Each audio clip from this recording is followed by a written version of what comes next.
Bon matin, gens du Québec, bon après-midi, gens d'Europe. Bienvenue à l'émission quotidienne Les Voix du Cœur. Et c'est maintenant l'heure de notre chroniqueur Jacqueline Arbogas avec la chronique Rebondir vers soi. Aujourd'hui, thème de l'émission, l'échec. Bon matin. Bon matin Mario, comment ça va aujourd'hui? Ça va très bien et la pluie, on ne sait pas la température, vous savez, le soleil est dans notre cœur. Tout à fait, tout à fait. Je suis bien contente de vous retrouver aujourd'hui pour notre seconde émission, notre seconde chronique. Oui, Pourquoi j'ai voulu parler d'échecs alors qu'à la première chronique, je parlais du bonheur? C'est quand même assez paradoxal, hein, c'est un peu effectivement. même à l'opposé, hein. C'est parce que je pense qu'il y a deux éléments qui m'ont guidée. Premièrement, c'est que on oriente beaucoup maintenant sur la réussite, sur le succès, sur les leaders, sur comment réussir sa vie, etc. Et donc, je me suis dit, ben, comment réussir sa vie? Ben, c'est peut-être de savoir comment gérer les échecs. Donc, ça, c'est important d'en parler. Et aussi parce que qui dans sa vie n'a pas connu d'échecs? Qui dans sa vie n'a pas été confronté un jour ou l'autre à une situation démoralisante, cuisante, voire même où ils ont ressenti de la honte ou une grande déception? Ça m'est arrivé. Peut-être que vous, ça vous est arrivé, Mario. J'imagine qu'on n'est pas seul. Écoute, quand tu dis, quand on parle d'échec de même, qui n'a jamais eu d'échec dans sa vie, j'ai même tendance à dire celui qui a jamais rien essayé, mais je sais même pas si ça existe, quelqu'un qui a jamais rien essayé, parce que dès qu'on vient au monde et qu'on peut commencer à se traîner à quatre pattes, on veut se lever debout et marcher, et là, on a quelques-uns un échec. Oui, tout à fait, tout à fait. Et là, je voulais en parler parce qu'il y a à la fois les causes de l'échec, mais aussi ce qu'on en fait. Et c'est ça qui va faire la différence. Et c'est pour ça que je me suis dit, c'est bien, quand on connaît les causes d'un phénomène, on peut agir dessus. Et quand on sait comment l'utiliser, ben, ça nous donne des atouts. Et c'est vraiment dans ces deux pôles-là, on me suis dit, ça serait important d'en parler pour transmettre encore une fois des outils. Mon objectif, tu le sais, Marion, on en a souvent parlé, c'est de transmettre, c'est ma mission de vie de transmettre des outils, des connaissances, des atouts aux personnes pour qu'elles puissent mieux rebondir dans la vie. Donc voilà, je me suis dit que ça pouvait être un sujet qui pouvait concerner beaucoup de personnes parce que quelquefois on est mal pris avec nos échecs. Et avant de commencer, je voudrais raconter deux choses. La première, c'est que t'aimes les histoires, hein? J'adore les histoires. Je le savais. Euh, un dimanche, j'écoutais Tout le monde en parle et il y avait là un sportif, Michael Kingsbury, j'espère que je prononce Madame bien. Valente, si possible. Oh, excusez-moi pour cette interruption. C'est le live, c'est le direct, les amis. Exactement. C'est la Et vie. donc, au cours de cette émission de Tout le monde en parle, ce sportif venait de gagner une médaille d'argent aux Jeux olympiques. Or, son objectif, c'était de gagner la médaille d'or. Et donc, il s'était entraîné pour cet objectif. Il avait mis toute son énergie, tout son temps, toute sa motivation pour avoir cette médaille d'or. Il a eu la médaille d'argent. Et là, il a exprimé qu'il était déçu. Et c'est normal. Et il a même dit, je cite, j'ai fait quelques petites erreurs. OK? Mais ensuite, tout de suite après, il a parlé d'un nouvel objectif et de ce qu'il allait mettre en place pour l'atteindre et de comment il allait utiliser cette expérience-là où il avait fait quelques petites erreurs pour améliorer la suivante. Et ça m'a beaucoup marqué puisque je vous en parle et ça date au moins d'un an ou plus, au moins. Donc, c'est que je me suis dit, tiens, voilà quelqu'un qui a su faire d'un pseudo-échec un apprentissage. Et ça, c'est une règle d'or, de ne pas voir ces échecs comme des échecs, mais comme des apprentissages. Et la seconde histoire que je voudrais vous raconter, eh bien, elle me concerne. C'était il y a longtemps, j'ai appris la PNL, la programmation neurolinguistique. j'ai fait les différents niveaux et à un moment donné, j'arrive donc à un niveau où on était une vingtaine dans la classe, ça se passait en France. Notre professeur qui nous enseignait, la thérapeute qui nous enseignait venait de Belgique, elle venait nous faire cours et dans cette classe, on était 3-4 à être vraiment des leaders. J'en faisais partie, on se soutenait, on s'entraînait, on était très allumés, on lisait, on faisait les exercices, vraiment, on était en tête de classe, on peut dire, et on était très fortes et on était passionnés en plus, donc ça aide. Ça met un plus. Oui, tout à fait. Arrive le moment de l'examen et on se retrouve en Belgique avec l'équipe belge qu'on ne connaissait pas et c'était exprès parce que le prof qui nous évaluait ne voulait pas qu'on connaisse un peu pour qu'on soit comme dans la vraie vie, on ne connaît pas nos clients à l'avance. Donc, on devait les thérapeutiser et elles nous thérapeutaient, puis on avait différentes épreuves. Le samedi, écoutez, ça a été nickel. J'ai reçu des compliments, j'ai reçu des feedbacks très positifs. Je savais où j'allais, ça se passait bien et tout. Le dimanche, on a une épreuve et là, je sens que je patauge, que ça roule pas comme la veille, que c'est pas aussi bon, mais quand même, j'ai quand même un certain niveau, faut quand même le dire. Et puis le soir, dans leur résultat, et je suis recalée. Et là, c'est la douche froide. Là, ça fait comme une pierre dans mon cœur. Ouais. C'est comme un arrêt.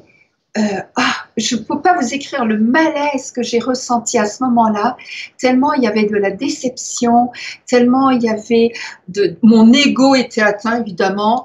Par rapport à mes amis avec qui j'avais travaillé, je me sentais sous quelque chose parce qu'elles avaient réussi, pas moi. Enfin, plein d'émotions, plein. De la tristesse, de la frustration, de tout, du désappointement. Et évidemment, j'en voulais à la prof, qui évidemment, c'était une sanction injuste, c'était incompréhensible, ça n'avait pas de bon sens, c'était complètement inadéquat, surtout avec tous les feedbacks que j'avais reçus la veille. Et je dois dire que dans la classe, en plus, plusieurs ont été étonnés. Donc, ça surajoutait. Puis comme je suis quand même quelqu'un qui aime rebondir dans la vie, je crois que je ne le dirai jamais assez, pendant tout le trajet du retour, j'ai vécu ma peine. J'ai vraiment vécu ma peine. Quand j'en ai parlé à mon mari et mes enfants, j'ai vécu ma peine. Puis à un moment donné, je me suis dit, bon, c'est tout, c'est comme ça. Qu'est-ce que tu fais maintenant? Qu'est-ce que j'en fais? Évidemment, je n'allais pas m'arrêter. Ça faisait des années que je faisais ces études. Je voulais devenir psychothérapeute. C'était mon objectif. J'ai recommencé mon année. J'ai repris les cours. Et là, je me suis rendu compte que cette prof, elle avait une intuition extraordinaire. Oui, je savais, mes cours, je les avais tellement bossés, travaillés, on ne pouvait pas dire que j'étais mal préparée. Je les connaissais très bien intellectuellement. Je les connaissais très bien. S'il fallait que je les récite, il n'y avait pas de problème. Mais ils n'étaient pas intégrés dans mes cellules, ils n'étaient pas intégrés dans mon psychisme. Je ne les avais pas comme introjectés. Vous comprenez ce que je veux dire? Ça restait intellectuel. Ça restait en symbiose avec le cœur, tu sais, oui. En symbiose. Pouf. Et le fait de refaire cette année, j'ai pu développer toute cette empathie, tout ce côté émotionnel dont on a besoin en thérapie pour bien sentir, pour bien saisir et pour comprendre ce que l'autre vit sans le prendre. Il n'est pas question de rentrer dans une trop grande empathie qui ne serait pas thérapeutique, mais pour bien sentir ce qui se passait. Et du coup, évidemment, j'ai réussi la seconde année, heureusement, mais j'ai été l'assistante de ce prof après, pour dire que elle reconnaissait mes capacités, elle reconnaissait mon niveau, elle reconnaissait mon potentiel. Et donc, ça m'a fait beaucoup réfléchir, effectivement, sur qu'est-ce que c'est qu'un échec. Et en fait, avec le recul, je peux dire qu'elle m'a fait un cadeau. Si je suis une bonne thérapeute, c'est vraiment qu'elle a eu à la fois ce regard, cette intuition, ce courage de dire non, je te refuse. Non, parce que tu as encore d'autres choses à apprendre. Et ça n'était pas un échec, c'était j'ai un apprentissage supplémentaire à vivre, à apprendre, à découvrir. Et ça a été finalement un très beau cadeau de vie parce que je pense être une bonne thérapeute, entre autres, grâce à ça. en partie grâce à ça.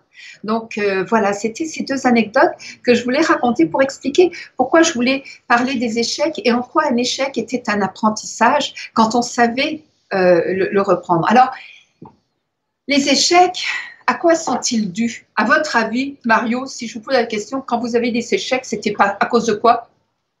Ben, souvent, je suis responsable. Bon, la première raison, je fais partie de cette responsabilité-là. Mais souvent, si je regarde l'échec, c'est peut-être pas pris le temps de bien évaluer la situation. Par exemple. Pas pris le temps de s'entourer des personnes qu'il fallait parce que il y a des choses que tu peux mettre en place et que tu peux pas être seul, mais faut Enfin, que tu tout à t'entoures de fait. gens et là ben ça peut amener à des échecs aussi parce que tu n'as pas Oui, pris le temps de bien analyser les choses ou juste évaluer les vrais besoins réels tout simplement. ouais, Échec aussi, ça peut être même dans la famille, etc. Ça, c'est des échecs familiaux, des échecs en union, les communications, beaucoup d'échecs. On peut vivre des échecs de façon quotidienne. ah oui, oui, dans notre vie de tous les jours, on peut avoir tous des échecs, c'est évidemment évident, tout peut le devenir. Il y a quand même des choses qui, que nous devons découvrir. Je vais en Manque de citer quelques-uns. confiance.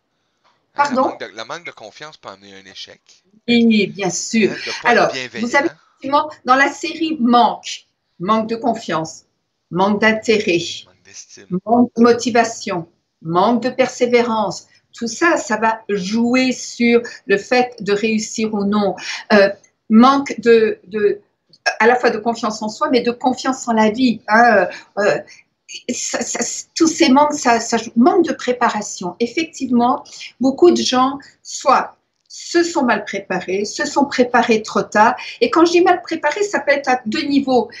Soit ils n'ont pas fait ce qu'il fallait, soit ils se sont dispersés, soit ils n'ont pas mis le focus sur les bonnes choses. Vous voyez, donc mal préparé ou trop tard, c'est plein de choses différentes. Quand on dit mal préparé, ça peut se situer à plein de niveaux. Effectivement. Donc, j'ai pas pris le temps de bien étudier les clauses du contrat. J'ai pas pris le temps de prendre le temps avec les personnes de savoir si elles étaient adéquates. J'ai pas pris le temps de bien garder mon cours, de bien le réviser, etc., etc. Ou de bien écrire mon rapport. Ou ça va très vite. Donc, à la fois au niveau technique, j'ai pas les bons outils, puis je m'y prends pas de la même manière, mais à la fois au niveau du focus, je me disperse. Je suis pas bien dans mes affaires, je les fais de manière superficielle. Donc, vous voyez que ça peut jouer au niveau des échecs.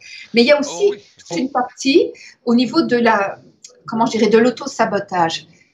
Il y a des croyances limitantes qui nous guident, malheureusement, comme il y a des croyances portantes, mais là, elles sont limitantes. Je n'y arriverai jamais, je suis pas à la hauteur, c'est pas pour C'est pas moi, moi. de pourquoi je mériterais ça, euh, les autres y arrivent bien mieux que moi, je suis née pour un petit pain, etc., etc. Il y a plein de choses qui peuvent intervenir. Et là, quand on a vu qu'il y avait les manques, il y a les croyances. Quand on a ce genre de croyances, ça vaut la peine de les travailler. Parce que une croyance ne s'enlèvera pas comme ça d'un coup de baguette magique. Il y a besoin de faire un travail dessus.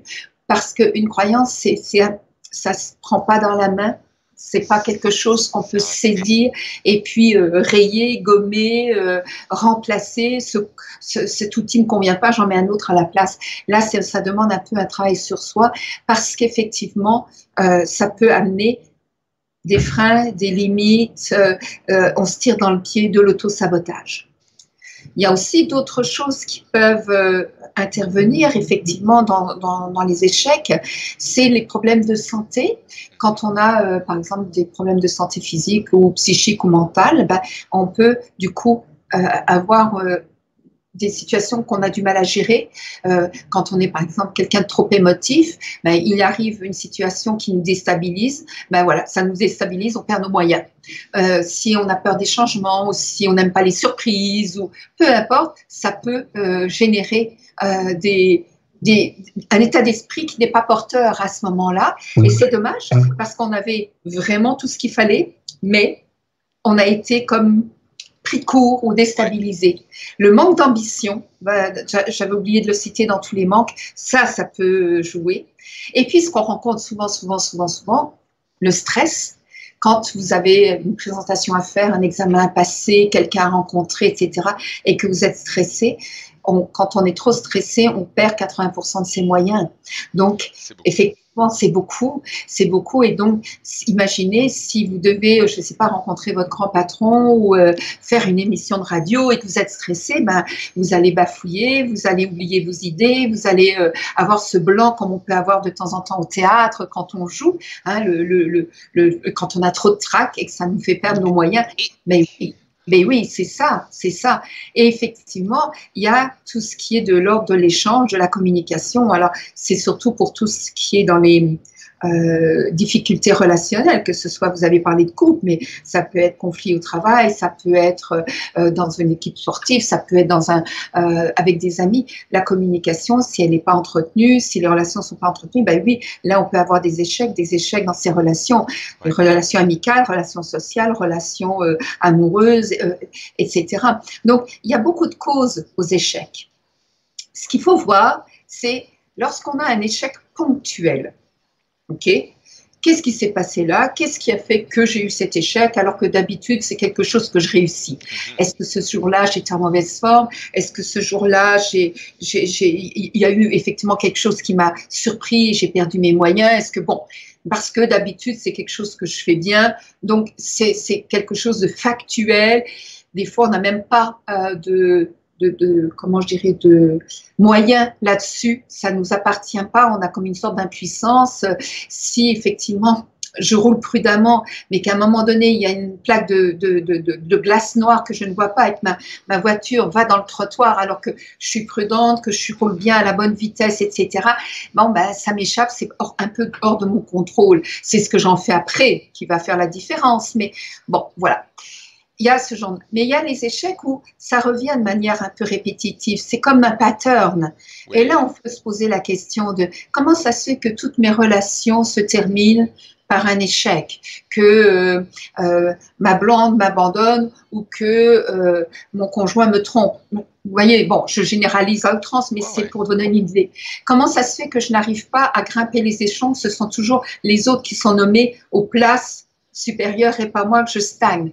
Comment ça se fait que je désirais avoir cet examen et puis j'ai échoué, mais c'est pas la première fois que ça m'arrive d'échouer à des examens, et ainsi de suite. Et là, il faut s'interroger effectivement dans tout ce qu'on a dit dans les causes d'échec.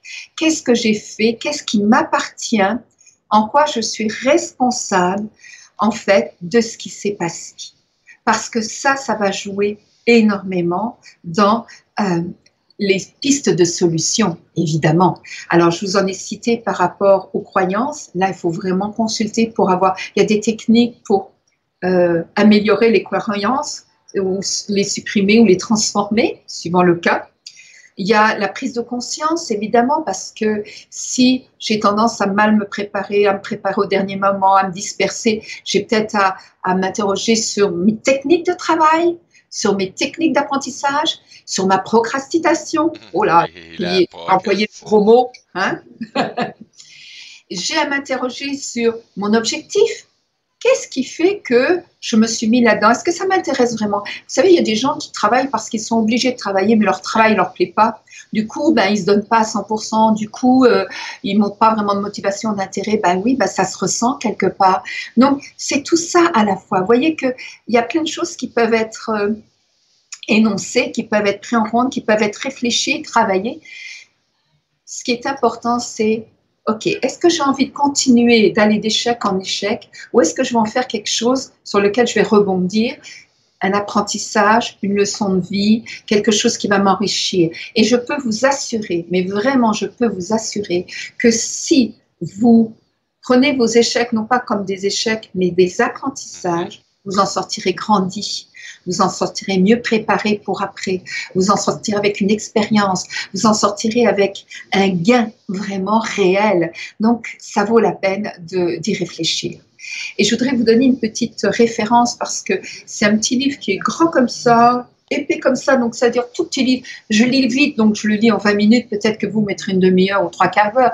Peut-être même que vous prolongerez le plaisir en le lisant en une heure. Mais c'est vraiment un tout petit livre qui s'appelle Qui a piqué mon fromage. Et je trouve que dedans, il y a des notions par rapport à l'échec qui sont intéressantes. Il n'y a pas que ça, c'est une métaphore pour adultes.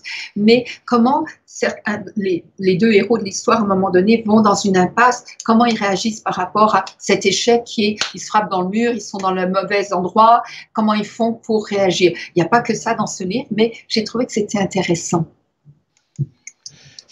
Écoute, je prends en note et je vais découvrir ce livre-là. Est-ce que tu sais où est-ce qu'on peut se procurer actuellement? Est-ce qu'on peut le retrouver sur l'Internet ou... Je ne sais pas, mais je sais que c'est Spencer Johnson et ça Spencer? s'appelle Qui a piqué mon fromage? Qui a J'ai pas piqué fait mon... de recherche, moi je me l'étais acheté à l'époque. Je pense qu'il est encore en bibliothèque, c'est quelque chose qui est lu régulièrement. Oh. Je pense qu'on peut se le procurer sur l'internet, Amazon, etc. Vraiment. Mais Je vais aller, et si je trouve un lien qui peut amener référence, je vais l'ajouter dans les informations de la chronique en même temps aussi pour référencement. oui, tout à fait, tout à fait. Et donc là, ben, il y a, pour parler, pour bien terminer, donnez-vous le droit à l'erreur. Par contre, ça, Hmm. c'est quelque chose qu'il faut aussi avoir en tête parce qu'il ne faudrait pas tomber dans l'excès inverse qui est le perfectionnisme. Je veux tellement être parfaite que je ne m'accorde pas le droit à l'erreur. Alors que si vous vous donnez ce droit à l'erreur, vous avez le droit d'apprendre du coup, puisque une erreur, un échec, c'est un apprentissage. Alors, ne soyez ni dans un excès, dans un sens, ni dans l'autre, parce que ça n'est jamais très, très bon et ça n'aide pas à rebondir. Donc, voilà, j'aimerais terminer sur cette petite note. J'en profite pour vous rappeler, je vous l'ai déjà dit à la première chronique, je vais vous le répéter régulièrement parce que plus on répète, plus les gens retiennent. J'ai un programme Rebondir que j'ai monté toute pièce, effectivement, pour aider les gens à rebondir dans la vie, à passer à travers les échecs, à travers les situations difficiles, les événements inattendus et pour lesquels on se sent démuni ou sans solution. Et c'est un programme qui comporte une douzaine de capsules vidéo avec une quinzaine de vidéos à l'intérieur, avec une capsule bonus, avec une garantie, avec vous l'avez à vie et il sera régulièrement mis à jour. Et en plus, il y a une vidéo bonus. Donc, je vous invite à aller voir ça sur mon site jacquelinearbogas.com pour pouvoir avoir plus de détails. Plein de belles informations aujourd'hui, un sujet excellent, l'échec. Et souvent, les gens, oui, voient le mot échec comme un drame dans leur vie, mais restez pas à genoux, hein. Restez pas à genoux devant l'échec.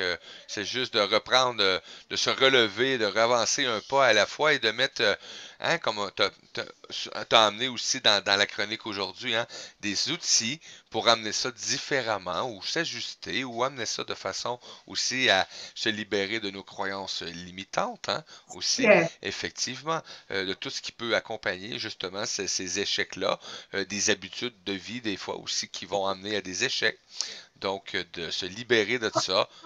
Nos attitudes, Ouais, notre manière d'être au monde, tout ça, ça y contribue. Si je me visualise réussissant une épreuve ou si je me visualise étant aimable et souriante avec mon conjoint plutôt que renfrognée et en colère, ça va nettement mieux se passer que si je pars avec déjà en tête scrognonieux. Hein? effectivement. Jacqueline Arbogast, ça fut un grand plaisir de parler d'échecs ce matin avec toi. Hein, la dernière chronique, on parlait du bonheur, ça n'existe pas. Et j'ai dit, mais non, c'est un échec. Le bonheur, ça existe. Oui, exactement. Alors, on se dit à dans 15 jours? On se dit dans 15 jours pour une autre excellente chronique Oui. Rebondir vers soi avec Jacqueline Arbogast à l'émission Les Voix du Cœur. Bye bye les amis. Bye bye. À bientôt.